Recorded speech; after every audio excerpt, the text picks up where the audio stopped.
परम पूजनीय गुरुजी राष्ट्र की स्थिति से चिंतित नहीं थे, ऐसा नहीं, लेकिन चिंता में से वो एक चिढ़ पैदा करना चाहते थे।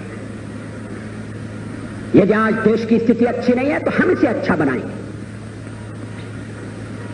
अगर आज हम दुर्बल हैं, अगर आज हम अभाव से ग्रस्त हैं,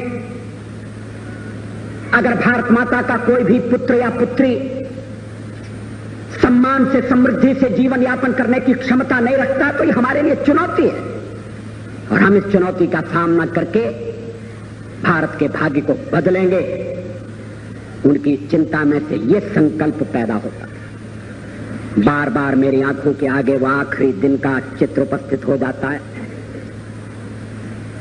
शायद इस भारी भीड़ में मैं ऐसा अभागा व्यक्ति हूं जो प्रातःकाल 5 जून का प्रातःकाल उनसे मिला था। हम लोग रात्रि भर आदिलाबाद से कार से यात्रा करके हेडगेवार भवन पहुंचे थे।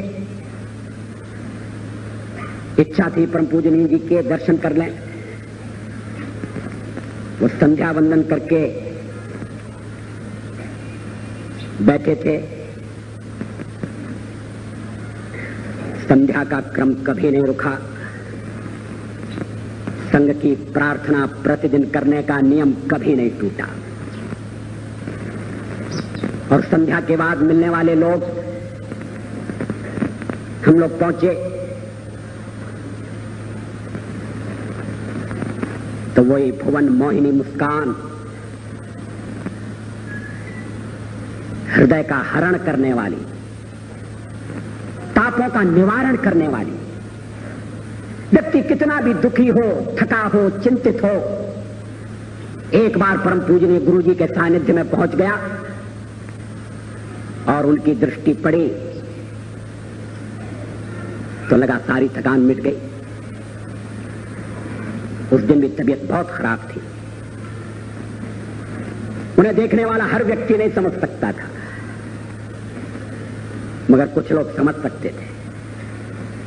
डॉक्टर आबाजी थत्ते मौजूद थे, लेकिन उन्होंने सबसे परिचय प्राप्त किया। आदिलाबाद से आए हैं, ये कौन है? अच्छा, वहां मुलाकात हुई थी, मैं तुम्हारे घर पर ठहरा था। ये बाल स्वयं सेवक का नाम क्या है? हम लोग जनसंघ के कार्यकर्ता थे। कैसा कार्यक्रम हुआ? फिर जब एक डॉक्टर का परिचय कराया गया तो उन्होंने कहा, आप कौन से डॉक्टर हैं? मैं एक ऐसे डॉक्टर को जानता हूं जो किसी मरीज को देखने के लिए गए और डॉक्टर ने मरीज से पूछा, बताओ तुम्हें क्या तकलीफ है? तो मरीज बिगड़ गया। कहने लगा, अगर तकलीफ आपको ही बताना है और मुझे ही बताना है तो फिर आपकी क्या जरूरत है? आप डॉक्टर हैं, आप बताइए मुझे क्या तकलीफ है। तो डॉक्टर ने कहा, ठहरो, मैं ऐसा डॉक्टर बुलाकर लाता हूं जो बिना तुम्हारे बताए तुम्हारा इलाज करेगा। और वो डॉक्टर बाहर निकलकर एक वेटरनरी सर्जन को बुलाकर ले आए, एक जानवरों के डॉक्टर को बुलाकर ले आए। कहने लगे कि ये तुम्हारा इलाज कर सकते हैं, इनके मरीज को कुछ बताने की जरूरत नहीं पड़ती, ये स्वयं सब कुछ समझ लेते हैं। तो फिर उन्होंने जो हमारे साथ डॉक्टर थे उनसे पूछा, आप कौन से डॉक्टर हैं? ये विनोद था, वो जानते थे वो डॉक्टर कौन है। मगर मृत्यु दरवाजे पर खड़ी थी, शरीर साथ छोड़ रहा था, संसार के बंधन एक एक करके टूट रहे थे।